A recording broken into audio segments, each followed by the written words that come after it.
Some days begin in the most ordinary way, but end with an event that changes your life forever. For actress Amy Yasbeck, September 11th, 2003 was just such a fateful day. On that day, her beloved husband, the legendary sitcom star John Ritter, passed away suddenly, leaving a void that nothing could fill.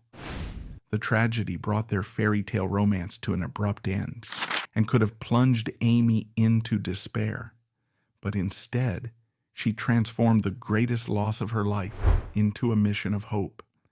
This is the story of Amy Yasbeck, the woman who turned her profound grief into strength to save the lives of others. To understand the woman, you have to understand the world that made her. Amy Marie Yasbeck was born in the autumn of 1962 in Blue Ash, Ohio, a suburb of Cincinnati. It was a slice of quintessential Americana, a place of changing seasons, community ties, and mid-century optimism. Her father, John Yasbeck, was a butcher of Lebanese descent, a man who understood the value of hard work and providing for his family. Her mother, Dorothy, was of Irish heritage, a homemaker who filled their home with warmth and resilience.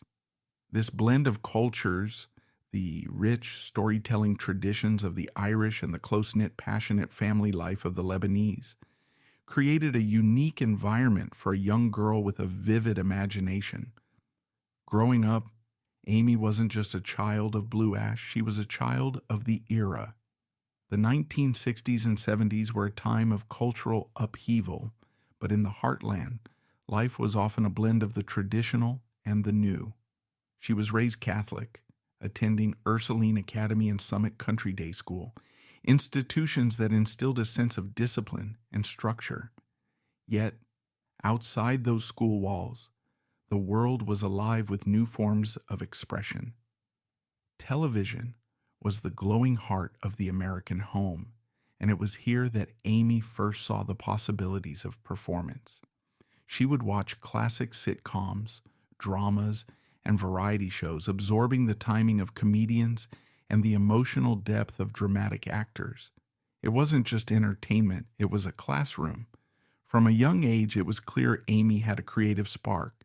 She was a performer by nature, drawn to the stage, to the act of becoming someone else. While other kids might have been playing outside, Amy was often lost in a world of characters and stories. This passion wasn't just a fleeting hobby, it was a calling. She involved herself in school theater, finding a home in the collaborative, electric energy of a cast and crew. It was here she learned the fundamentals of her craft, the discipline of rehearsal, and the joy of connecting with an audience. But her dreams were bigger than the local stage. She looked towards New York, towards Hollywood, the epicenters of the world she so desperately wanted to join. The decision to leave home is never an easy one, especially when you come from a tight-knit family.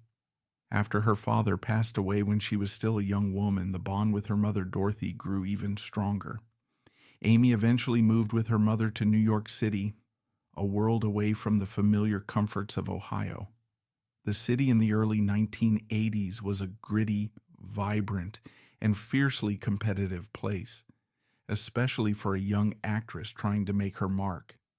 It was a period of intense struggle and learning. She took on odd jobs, went to countless auditions, and faced the near-constant rejection that is the lifeblood of an aspiring actor. Yet she persevered, fueled by a belief in her own talent and the unwavering support of her mother. Her big break didn't come overnight. It was a slow, steady climb. In 1985, she landed a role in the television movie Rockhopper, a small part but a crucial first step. Soon after, she was cast in the long-running soap opera Days of Our Lives. For an actress, a soap opera is a boot camp. The pace is relentless, the scripts are voluminous, and the emotional stakes are always at a fever pitch.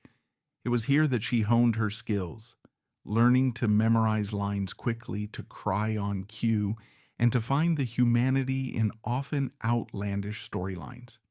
She was building a foundation, brick by brick, preparing for the career that lay ahead, completely unaware that this path was leading her not just to professional success, but to a love that would define her entire existence. After cutting her teeth in the demanding world of daytime television, Amy Yasbeck began to make inroads into the primetime landscape of the late 1980s. This was the golden age of the sitcom, a time when family-friendly comedies dominated the airwaves, and guest starring on a popular show was a significant rite of passage for any up-and-coming actor. Amy's natural comedic timing and girl-next-door charm made her a perfect fit for this world. She landed a guest spot on a show that was already a cultural phenomenon, Magnum P.I., starring the impossibly charismatic Tom Selleck. It was a small role, but it put her on the map, proving she could hold her own alongside one of television's biggest stars. This opened the door to more opportunities. She appeared in other popular shows of the era, like Werewolf and J.J. Starbuck. But it was her role in the TV movie Splash 2 in 1988 that signaled a shift. It was a sequel to the blockbuster film that had made Tom Hanks and Daryl Hannah household names.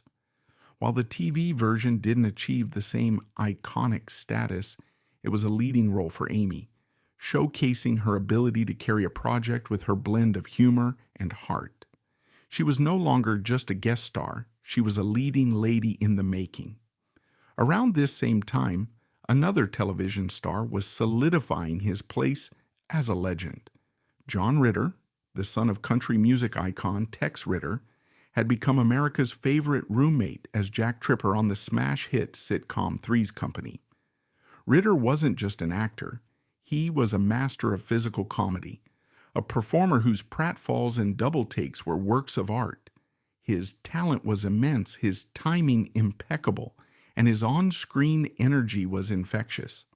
By the late 1980s, his time on Three's Company and its spin-off Three's a Crowd was over, and he was transitioning into a career as a versatile actor in both film and television, eager to prove he was more than just the lovable klutz from Apartment 201. He starred in the critically acclaimed detective series Hooperman and was looking for the right film project to further expand his range. The universe, it seems, was slowly aligning their orbits. They were two actors, working in the same industry, moving in similar circles, yet they had never crossed paths. Amy was building her career with determination and grace, while John was navigating the next chapter of his, a beloved star looking for new challenges. They were both on a trajectory, heading towards a single point in time, a moment that would change everything. That moment was a script reading for a quirky, irreverent, and slightly twisted comedy about a 7-year-old boy who was a holy terror. The film was called Problem Child. The year was 1989. John Ritter was brought in to read for the part of Big Ben Healy, a kind-hearted but deeply frustrated man desperate to be a father. He and his social climbing wife, Flo, decide to adopt a child, only to be given the most destructive and seemingly unlovable boy on the planet, Junior. For the role of Flo, a beautiful but hilariously vain and selfish woman, the filmmakers needed an actress with sharp comedic instincts and a willingness to embrace the absurd. They brought in Amy Yasbeck. The setting was a simple table read, a common industry practice where actors sit together and read the script aloud for the director and producers. It's often a sterile, low-pressure environment, but for John and Amy it was anything but. As they read their lines, something electric happened. John, ever the generous performer, was immediately taken with Amy's talent. She wasn't just reading the lines, she was inhabiting the character, matching his energy, and finding the humor in every moment. He later recalled being blown away by her. He saw not just a talented actress, but a kindred spirit, someone who understood that the best comedy comes from a place of truth. In an interview years later, John described his first impression of Amy with his characteristic humor and warmth. He thought to himself, "She's good. If I was single, I would be wanting to court her." But he wasn't single. At the time, John was married to his first wife, Nancy Morgan, with whom he had 3 children, Jason, Carly, and Tyler. He was a devoted family man, and despite the immediate spark he felt, he kept things professional. Amy, for her part, was equally impressed. She saw the man behind the television icon, a kind, supportive, and brilliantly funny actor who went out of his way to make his co-stars shine. Their chemistry on set was undeniable. They played a dysfunctional, bickering couple, yet beneath the scripted arguments, there was a palpable sense of joy and mutual admiration. They made each other laugh, constantly improvising and pushing each other to be funnier. The director, Dennis Dugan, saw it immediately. He knew he had struck gold with his casting. The comedic friction between Ben and Flo Healy became one of the film's highlights, a perfect storm of John's physical comedy and Amy's sharp, witty delivery. Problem Child, released in 1990, was a surprise box office hit. Critics were harsh, but audiences, especially kids, loved its anarchic spirit. The film's success guaranteed a sequel, Problem Child 2, which brought John and Amy back together on set the following year. By this time, their friendship had deepened. They were colleagues who genuinely enjoyed each other's company. However, the circumstances of their lives had not changed. John was still married, and their relationship remained a close but platonic friendship. They respected the boundaries, but the connection they shared was undeniable, a quiet hum of possibility beneath the surface of their professional lives. After filming wrapped on the sequel, they went their separate ways, back to their individual lives and careers, not knowing if or when they would ever work together again. The seed had been planted, but it would be years before it had the chance to grow. The years following Problem Child 2 saw both Amy and John continue to build their careers, their paths now separate, but forever linked by their shared experience. Amy's star was on a steady ascent. In 1994, she landed what would become one of her most beloved and recognizable roles, Casey Chapel Davenport, on the hit NBC sitcom Wings.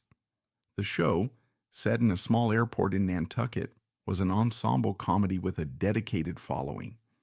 Amy's character, a smart, funny, and occasionally neurotic heiress, became a fan favorite. For 3 seasons, she was a fixture in America's living rooms, showcasing her versatility and proving she had the comedic chops to be a mainstay on a long-running series. Her film career was also flourishing. She had a memorable role in the 1993 Mel Brooks parody Robin Hood, Men in Tights, playing the comically chaste maid Marion. Working with a comedy legend like Brooks was a testament to her skills, and she fit seamlessly into his zany, irreverent world. The following year, she appeared in another blockbuster, The Mask, opposite Jim Carrey.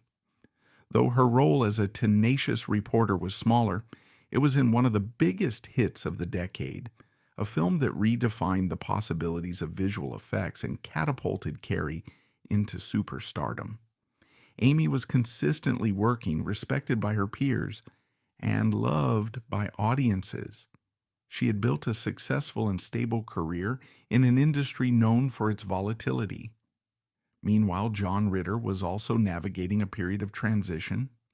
His marriage to Nancy Morgan had ended in 1996 after nearly 2 decades together. The divorce was amicable, and they remained committed to co-parenting their 3 children. But it marked the end of a major chapter in his life. Professionally, he was continuing to challenge himself with a wide array of roles. He earned critical acclaim for his role as a gay man in the film Sling Blade, a dramatic turn that showed audiences a depth and sensitivity far removed from the physical comedy of Jack Tripper. He also starred in the political satire television series Hearts Afire, where he met and worked with writer and producer Linda Bloodworth Thomason. He was constantly working, a beloved figure in Hollywood, known for his kindness, professionalism, and boundless talent. It was Linda Bloodworth Thomason who, perhaps unintentionally, played the role of Fate's messenger. She was friends with both John and Amy.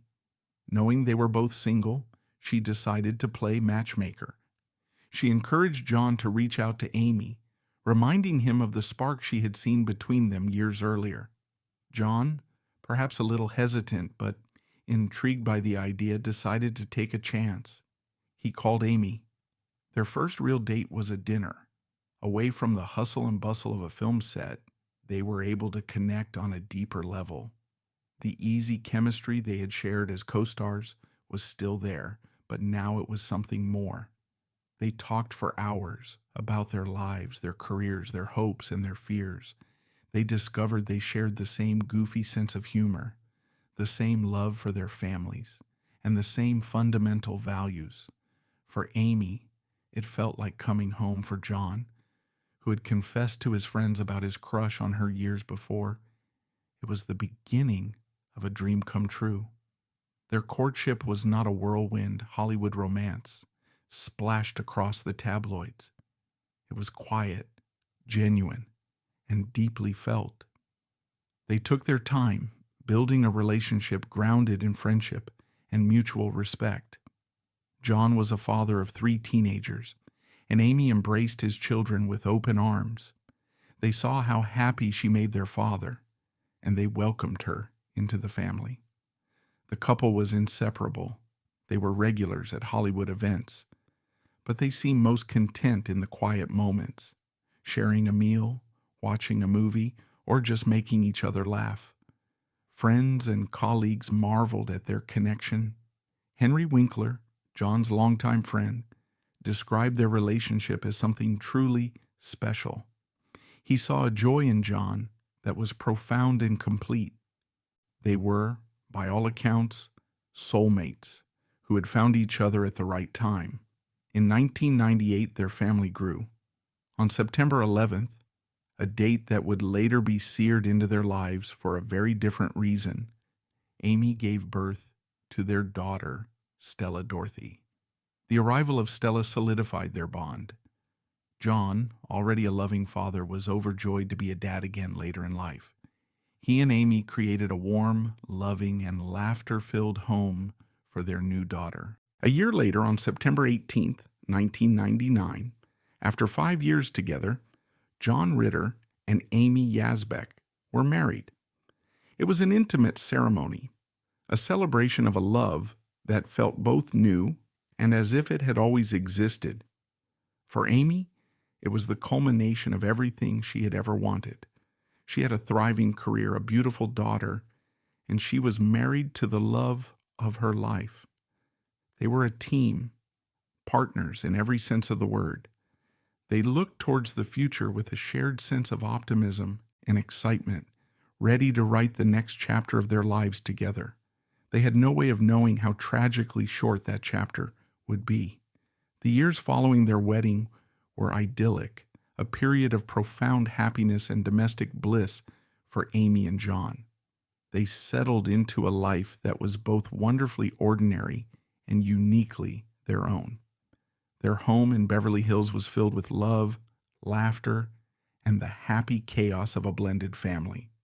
John's older children, Jason, Carly, and Tyler, were now young adults, and they remained a constant, loving presence in his life. The birth of Stella had brought a new energy to the family, and John, who was in his early 50s, embraced late-in-life fatherhood with boundless enthusiasm and joy. Amy and John were a perfect match, their personalities complementing each other in every way. John was known for his incredible energy, his quick wit, and a generosity of spirit that was legendary in Hollywood. He was the kind of person who knew everyone's name on set, from the producers to the catering staff, and treated each of them with the same level of respect and kindness. Amy shared his warmth and humor, but also possessed a quiet strength and a deep sense of loyalty that grounded him. They were best friends who happened to be madly in love. They would often be seen walking hand in hand, their easy affection for one another a constant. Professionally, things could not have been better. John was experiencing a career renaissance. In 2002, he was cast as the lead in a new ABC sitcom called 8 Simple Rules for Dating My Teenage Daughter. He played Paul Hennessy, a loving but often bewildered father trying to navigate the challenges of raising 2 teenage daughters and a son after his wife goes back to work. The role was a perfect fit, allowing him to showcase both his comedic genius and his genuine warmth as a family man. The show was an instant hit with both critics and audiences. It became one of the top-rated new comedies of the season, and John was lauded for his performance. It felt like he was back where he belonged, at the center of a beloved family sitcom, once again America's favorite dad. Amy, while still taking on acting roles, chose to focus more on her family during this time. She was a devoted mother to Stella and a loving stepmother to John's older children. She and John created a strong, supportive partnership, balancing their demanding careers with their commitment to their family. They were a team, navigating the pressures of Hollywood together. They made a point to support each other's work, with Amy often visiting the set of 8 Simple Rules. The cast and crew of the show saw firsthand the incredible love they shared.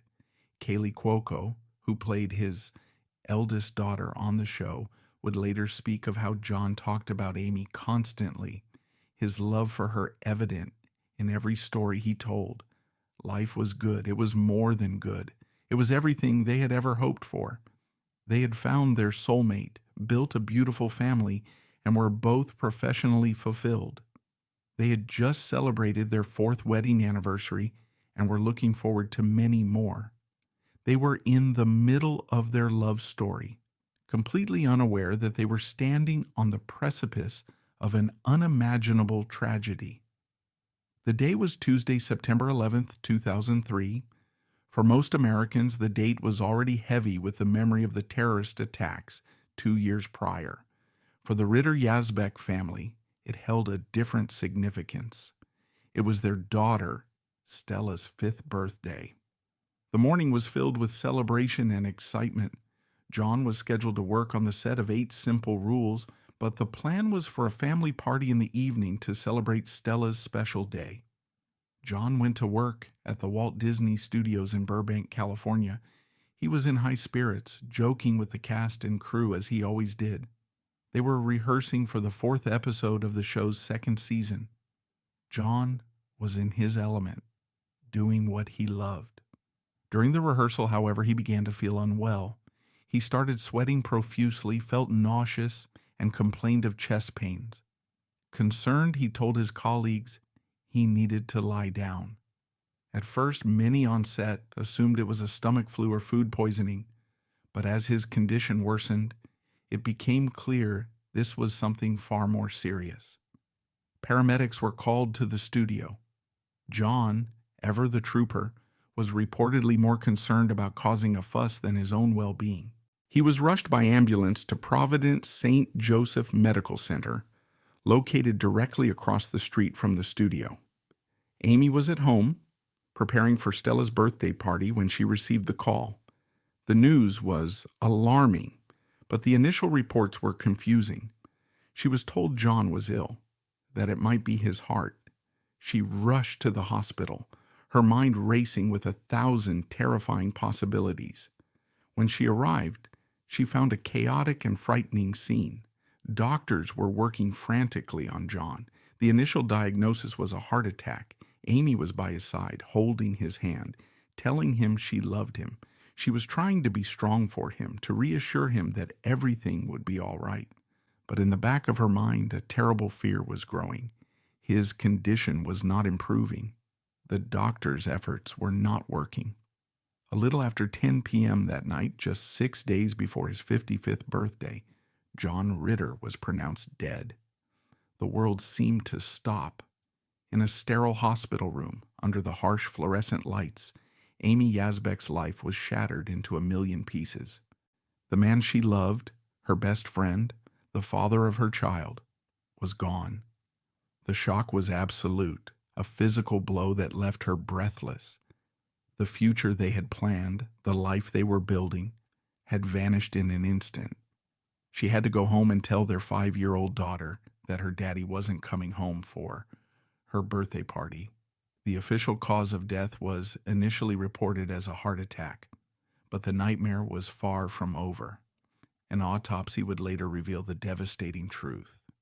John Ritter had not died of a heart attack. He had died from an aortic dissection, a rare but catastrophic medical condition where a tear occurs in the inner layer of the aorta, the main artery carrying blood from the heart. Blood rushes through the tear, causing the inner and middle layers of the aorta to split or dissect. If the blood-filled channel ruptures through the outside aortic wall, it is almost always fatal. It was a condition that presented with symptoms similar to a heart attack, severe chest pain, but required a completely different and immediate course of treatment. The doctors at the hospital, believing he was having a massive coronary, had treated him for the wrong condition. By the time the true cause was understood, it was too late. The news of John Ritter's death sent a shockwave through Hollywood and across the nation. He was a universally beloved figure, a man whose humor and warmth had touched millions of lives. Tributes poured in from friends, colleagues, and fans. But for Amy, the public grief was a distant echo of the private agony she was enduring. She had lost her anchor, her partner, her other half. She was now a widow and a single mother, left to navigate a world that suddenly felt empty and terrifying. The laughter had stopped, and in its place was a silence that was deafening.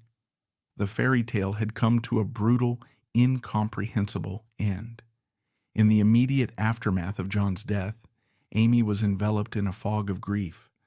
The world moved on, but hers had stopped, frozen in that hospital room. She was faced with the impossible task of planning a funeral for the love of her life, while also trying to shield her young daughter, Stella, from the full weight of the tragedy. The private memorial service was a gathering of Hollywood's elite, but more importantly, it was a collection of people who had genuinely loved John. Friends like Henry Winkler and Tom Hanks shared stories, trying to celebrate a life that had been so full of joy, even as they mourned its sudden end.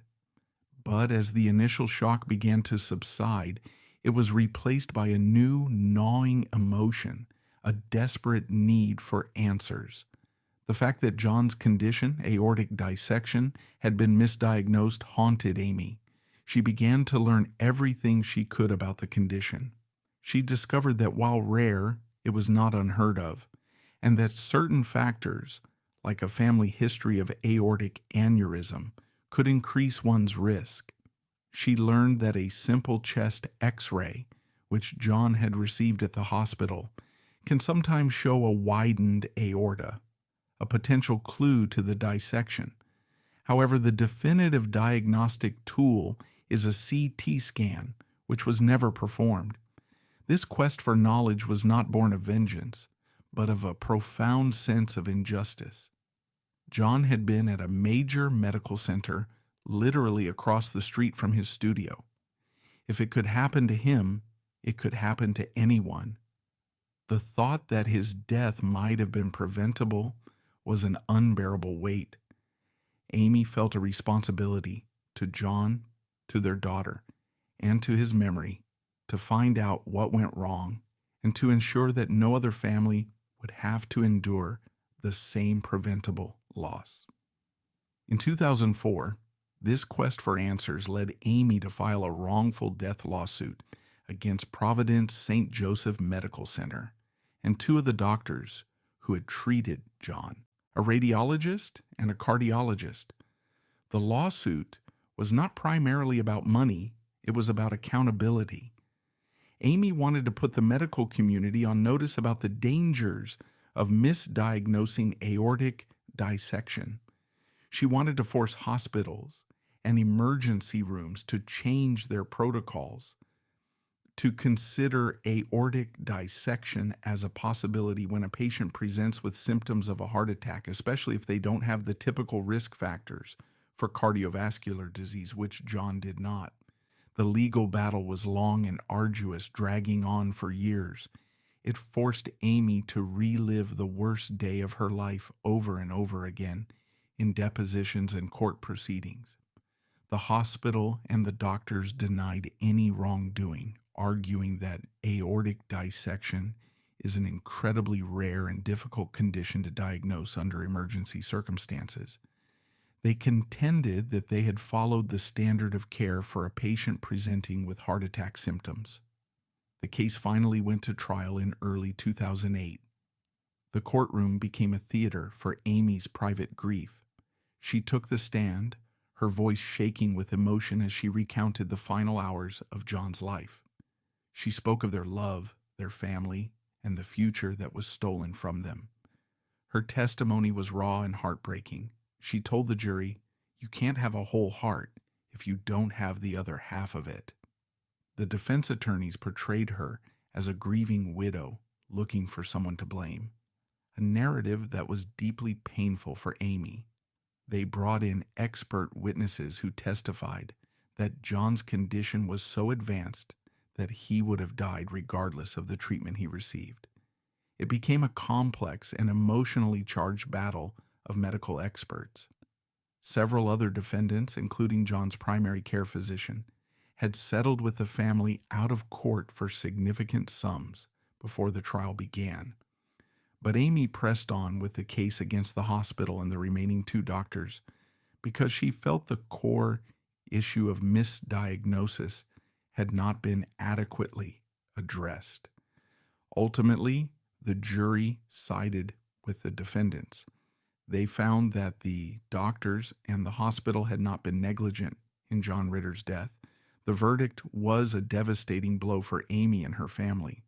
After years of fighting, they were left with no legal validation for their belief that a mistake had been made.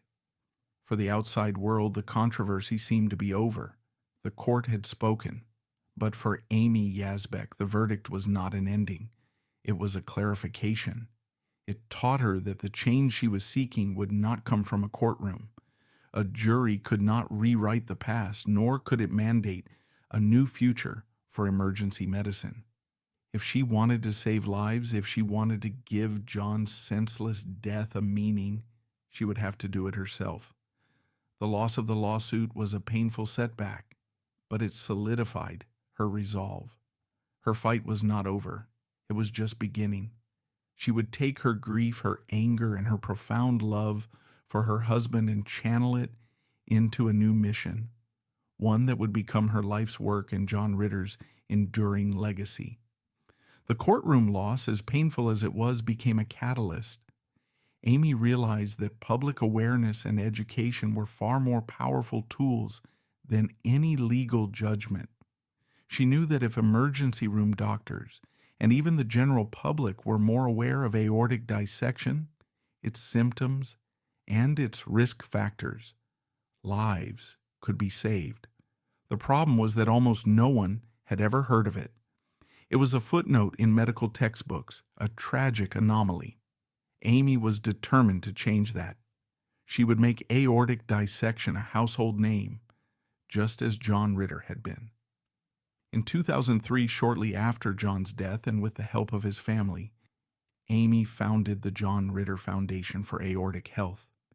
Its mission was clear and urgent: to raise awareness of thoracic aortic disease, to support research, and to provide resources and support for families affected by it. This was not a passive endeavor or a celebrity vanity project. It became the central focus of Amy's life. She poured her energy, her resources, and her heart into building the foundation from the ground up. One of the Foundation's first and most important initiatives was the creation of the Ritter Rules. Working with leading medical experts at the University of Texas Health Science Center at Houston, they developed a simple, life-saving list of reminders about aortic dissection. The rules were designed to be easily understood by both patients and medical professionals. They emphasize the urgency of the condition, the importance of accurate diagnosis, and key risk factors. The rules highlight that severe pain is the number one symptom and that aortic dissection can be mistaken for a heart attack. They also stress the importance of knowing your family history, as aortic aneurysms and dissections can be hereditary.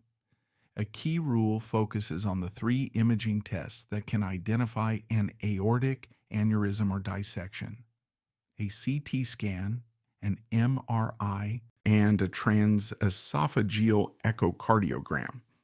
The goal was to empower patients to be advocates for their own health and to provide doctors with a quick reference to consider in high-stakes emergency situations. Amy became a tireless advocate. She traveled the country, speaking at medical conferences, fundraising events, and in community centers. She did countless television interviews, not to talk about her acting career, but to talk about the aorta. She shared the story of John's death again and again, each time reliving her own trauma, in the hope that it might save someone else. Her celebrity status, which she had never fully courted, now became her most powerful tool. People listened because they had loved John Ritter. They heard her story, and for the first time, they heard the words aortic dissection. The Foundation's work began to have a tangible impact. They funded critical research into the genetic markers for aortic disease. They created support networks for survivors and for families who had lost loved ones, creating a community where there had once been only isolation and confusion. They worked to change emergency room protocols, encouraging a think aorta mindset when a patient presents with unexplained severe chest or back pain. Stories started to trickle in, then pour in. People would write to the Foundation or to Amy directly with incredible stories. A man on a golf course who suddenly felt a tearing sensation in his chest remembered a television interview with Amy Yasbeck and told the paramedics to consider aortic dissection. A woman whose father had died of a sudden aneurysm got herself and her siblings screened after learning about the hereditary risks through the Foundation's website, discovering that she, too, had a life-threatening aneurysm that could be surgically repaired. Each of these stories was a victory. Each life saved was a testament to the power of the love that fueled Amy's mission. She had taken the most profound tragedy of her life and transformed it into a force for good. She was no longer just John Ritter's widow. She was a fierce and effective public health advocate, a leader in a fight against a silent killer. In the nearly 2 decades since John's death, Amy has never remarried. She has dedicated her life to raising their daughter Stella, who has grown into a remarkable young adult, and to stewarding the foundation that bears John's name. Her choice to remain single is not a sign of a life on hold, but rather a reflection of a love that was so complete it continues to be the guiding force in her life. Her partnership with John did not end. It evolved. She continues to work on his behalf to protect his legacy not just as a brilliant comedian, but as a man whose loss could inspire a movement that saves lives. Amy Yasbeck's story is a profound exploration of grief and purpose. It is about the random cruelty of fate and the incredible resilience of the human spirit. She did not choose this path, but she has walked it with grace, courage, and an unwavering sense of purpose. She has ensured that John Ritter's final act was not a pratfall, but an act of service. Through her tireless work, his laughter echoes not just in reruns, but in the heartbeats of the countless people who are alive today, because a woman turned her deepest pain into a promise to her husband and a promise to the world. To look at the life of Amy Yasbeck is to see a story written in two distinct dramatic acts. The first was a fairy tale, a Hollywood romance built on laughter, friendship, and a deep, abiding love. The second was born from a tragedy so sudden and profound it could have shattered anyone. Yet, it is in this second act where the true measure of her character has been revealed. She is a woman who walked through the fire of unimaginable grief and emerged not bitter or broken, but forged into a warrior. The historical significance of Amy Yasbeck's journey extends far beyond the confines of Hollywood. It is a powerful lesson in the transformative power of advocacy. In a world where celebrity is often fleeting and superficial, she has used her platform for something deeply meaningful. She has taken a little-known medical condition and dragged it into the light, forcing a conversation that has had a real, measurable impact on public health. The Ritter rules are more than just a clever name. They are a practical tool that has empowered patients and educated doctors, bridging a dangerous gap in medical knowledge. Her work with the John Ritter Foundation is a masterclass in how to build a legacy, not of stone or steel, but of lives saved and families kept whole. What we can learn from her story is something fundamental about the human experience. We learn that love does not end with death. For Amy, her love for John Ritter became an active, living force. It is the fuel that drives her to speak at yet another conference, to share her painful story one more time, to push for more research and better diagnostic protocols. She has kept his spirit alive not just by preserving his memory, but by continuing his legacy of kindness and care for others in the most impactful way imaginable. Her journey teaches us that out of the deepest pain can come the greatest purpose. She did not let her grief define her. She allowed it to refine her. Amy Yasbeck's life stands as a testament to the quiet, unyielding strength that resides within us. She is not just the actress from Problem Child or Wings. She is not just the widow of a beloved television star. She is a lifesaver, an educator, and a beacon of hope for thousands of people who have been touched by aortic disease. Her work ensures that John Ritter's name is remembered not only for the joy he brought to the world through his comedy, but for the lives he continues to save through the foundation that bears his name. In the end, the story of Amy Yasbeck is not a tragedy. It is, against all odds, a love story, one that didn't conclude on that terrible September night, but instead transformed into a powerful, enduring force for good, proving that the most profound love can and does change the world.